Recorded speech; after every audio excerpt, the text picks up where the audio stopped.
Journal Entry 316. Our airship has spotted a large undead force about a day away.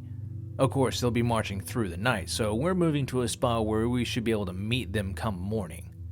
The General wants to use a modified phalanx, with the front lines armed with chopping weapons, while the back tries to keep the undead pinned with spears.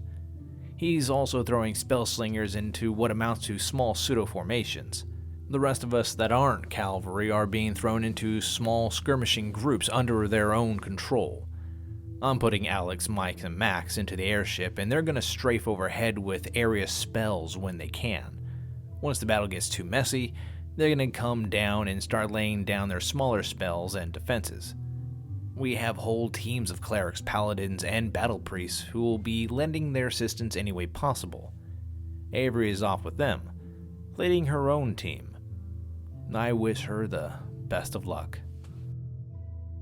Journal Entry 317. We got fucked. I should have seen it coming. So, the undead arrived at first light. We were all ready for them too. The undead army had at least doubled in size since nightfall. It looked like they were matching our numbers. This started well. The undead army looked to be mostly zombies in old beat-up Wolf Lake militia armor. Jason said he saw a few living near the very back, probably the necromancers controlling the force.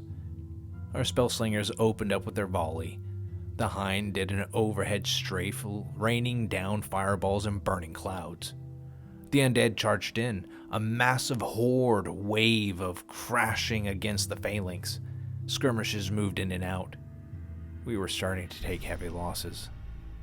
My abilities were of little use against the undead, so I tried hitting the necromancers in the rear while trying to push back the undead with my sword. The pistol wasn't of much use against the undead either. They kept coming, even without their heads. 20 minutes into the fight, Avery suddenly goes supernova in the middle of the battlefield. I'm not sure what happened, but she got pushed, so she pushed back with everything.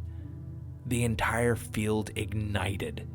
Everything dead burst into holy flames while us living were blinded. That's when it went wrong.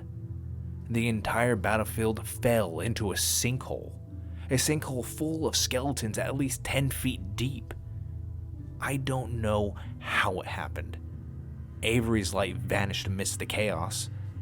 All I know after that, I was told by the guys on the hind, I was knocked out. They saw her surrounded by necromancers amidst all the chaos, performing some kind of ritual. Alex and Max went ballistic and managed to blast the shit out of them from above. I came 2 hours later outside of a cave with the survivors. Apparently the old dwarf mines run all over the place under the Wolf Lake Plains. The skeletons must have dug out the battlefield from underneath us. Jason managed to keep his footing and went around dragging us out and the rest of the surviving militia and mercenaries through some mine shaft while the undead finished off anyone who stayed behind. I think I suffered a concussion, but a surviving cleric dealt with it. All of us Terrans seem to be okay except Avery, who's still out of it. We're not sure what they did with her or if we stopped them in time. The surviving army is withdrawing to south of Wolf Lake, and we're hoping we can avoid the undead while we recover.